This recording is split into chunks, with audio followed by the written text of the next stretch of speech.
So I had to take action. And the action I took, so we go on to the quest now. So my passion and goal was to have my own agency. So I set up the company. It's called TBDA. It does not stand for any surnames because I had a passion and hatred of that from being a client. Didn't like collection of surnames. I wanted it to do with its own tin. And so it's called the Business Development Agency. And that's what I wanted to do. Business development, to help businesses with critical masses much bigger than mine just grow at the margin, incremental growth, which is what, you know, good ROI marketing does. So this is the so I'm on the quest. Yeah, set up my agency. We had a good clutch of clients to start with. We had M&S because done some work for them before. We had Pullan software, it's a great name. Then we got Nestle and Duracell. So we started to become very successful. Now I'm going into the voyage and the return. So we were successful in terms of the clients we'd got, but we didn't use the success very wisely. You know, I should have got more, and there's a lesson here to be learned in startup businesses. You know, I should have got more talent in, like analysts maybe, because we were very big on database marketing. I should have had an FD, because we should have had an exit strategy. I know in hindsight it's a great thing, isn't it? Hindsight's a great thing. In 3 years, if I'd got M&S, Pullan, Nestle, Duracell and a few others, I should have bloody sold it. And I didn't. We thought we could grow it bigger ourselves. We started to go off at tangents. We even started looking at network marketing. I got involved with some weird outfit that had a guaranteed cashback sort of scheme underwritten by banks out in the Far East, which I should have realised was a scam, nearly. I mean, we didn't get burnt by it, but had to get out quickly. We had an online email technique, which embedded video into email. I don't know, it's called Vismail. I don't know whether you guys ever heard of it. It's sort of been superseded now. But so, you know, there was confusion, lost focus. And we were becoming all things to all people. I was selling other people's products instead of my own. Eye off the ball. So, you know, I'm thinking... In the 80s and 90s, corporates talked about diversification. Diversification was good, but actually, people now talk about focusing on your niche. You know, so we didn't realise at the time that we were making mistakes, but we made some real stupid mistakes. And then had a bit of an epiphany moment when things, you know, were going wrong and we were losing clients, and that was to, you know, focus on your core strength, focus on what you're really good at, and expand that into many different sectors or channels. So we created a formula. I haven't got a felt pen.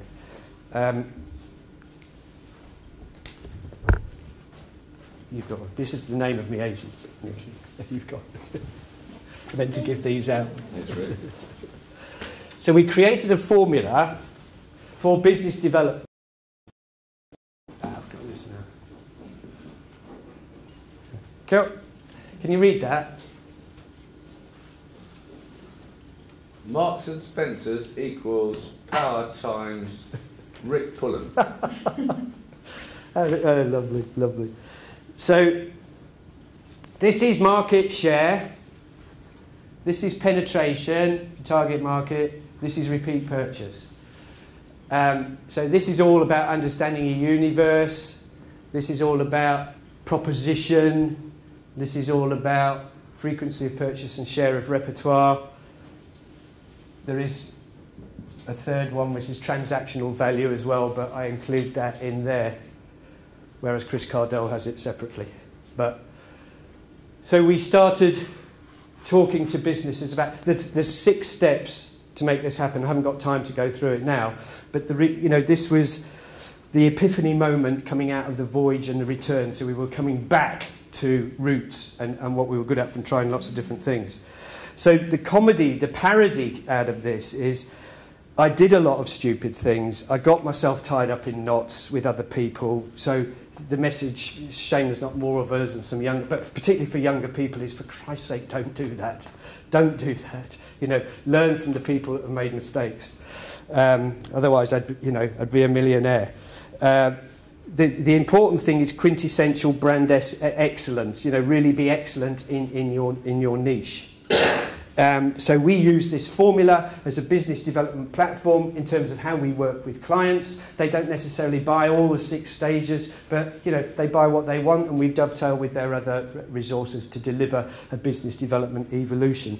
I wrote a book called The Smarter Marketing Formula. It's smartermarketing.uk, smartermarketing.co.uk. This is not a sales pitch, but it's only 67 quid. And there's just tons and tons and tons of ideas and processes in there. So our focus was really harnessing the power of database marketing to help people develop their business. And we invented something called the 5 W's. How, who, what, why, when, why. Who, what, what the 5 W's are. And how data harnesses that to deliver, deliver business growth, or in the current economy, to protect your business. You can't always grow. So in a way, we were ahead of the game on things like single customer view. Have you heard of single customer view? Sorry, I'm getting into data crap, but a lot of companies have got legacy databases from different departments. So there might be a customer service database, there might be an email opt-in database, there might be a direct mail database. They buy another company, there's databases, and it's on a different computer system, so you've got IT legacy crap. So a skill is being able to aggregate that database so that you don't receive a direct mail, an email, a phone call from the same company about the same thing. Neither do you. So all so that's quite important. We do that for train companies. You can imagine there's loads of databases there, and also hotels. So so having got to this, oh gosh, and then how long have we got, David? I can rattle on, or have we finished? No. Then there was the 2000. You horrible man. There was the 2008 implosion that we all remember, and the Armageddon and fallout coming out of that.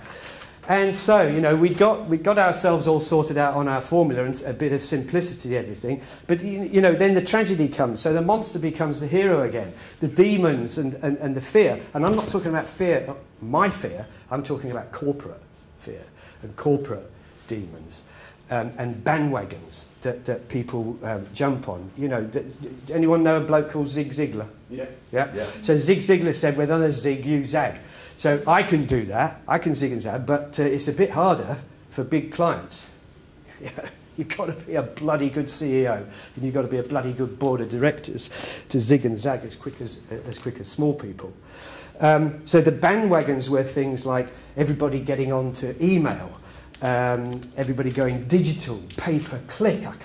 The number of media companies that said to me at the end of every quarter, their clients tell them to get rid of the advertising budget on pay-per-click. So the agencies wouldn't buy bad space on TV and all the different TV channels, because that would make their results look bad. So what they...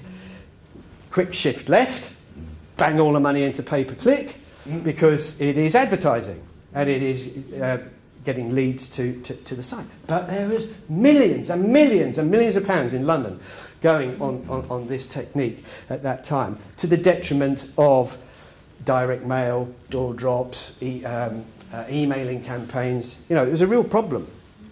And our thought was, if only the big boys could get it right. Few of them are very brave. We're grateful to a few of them because they're our current clients, but we're also incredibly frustrated and pissed off because there aren't any new ones. We really try to push the edge of the envelope with this formula. It really focuses people's thinking, because I say, if you cannot account for the money that you spend on acquisition and retention, if you can't measure it, don't spend that money in your marketing. Now, some people get well pissed off with that, because you're pulling the rug from under their feet a little bit if they've just signed off £3 million on a sponsorship campaign. I'm exaggerating to make a point. Can I jump in, Rick? Because you're really blowing me away with a lot of the stuff you're saying. And a lot of other people are saying now that direct mail suddenly, because hardly anybody's doing it, is the big new thing, is direct mail, as long as it's targeted well. What a fantastic point. Thank you. What a fantastic point. Just before I came out tonight to meet with my mate David here, another of our mates sent us an email. Dear Rick, Most business owners can't be bothered doing direct mail. In fact, 90% will stop reading this email about now. They can't be bothered to do direct mail, blah, blah, blah, blah, fish cakes. Because actually, good direct mail is not easy. Good direct mail is hard. We're bloody good at it because we've been doing it for 18 years. You know, that's how we started. But there aren't many people who are good at it, are there? No. I'm not bragging. I'm just saying, you know, we've done things, we've made mistakes, we've given money back to clients on our insurance indemnity for mistakes. We are bloody good at direct mail. And why can't we get some new clients at the moment to do direct mail? Well, do you know why? Because they're all spending millions of pounds on bloody social media. Right? Which doesn't work. Which, hang on, show articles. Next line, doesn't work. Doesn't. Show articles. Right. Read this. Fast Map. Google it, Fast Map. Okay. Marketing Gap. This is about the inside track on consumer behaviour. In summary, there is a massive gulf between what marketing people think consumers want and what consumers actually say they want. This is the 8th report FastMap have done on a similar thing. Marketing people, I mean, when I started off in the 70s at Mars, as I was telling you about, I thought they were gods. We are 2012, and there are less marketing people on the boards of directors today than there were then. With all the bloody technology that we've got, with all the gurus telling us, you know, how to do it, with everyone banging on about return on investment, but marketing people, slippery, unaccountable, hosing money on newfangled things. And then there's another article here.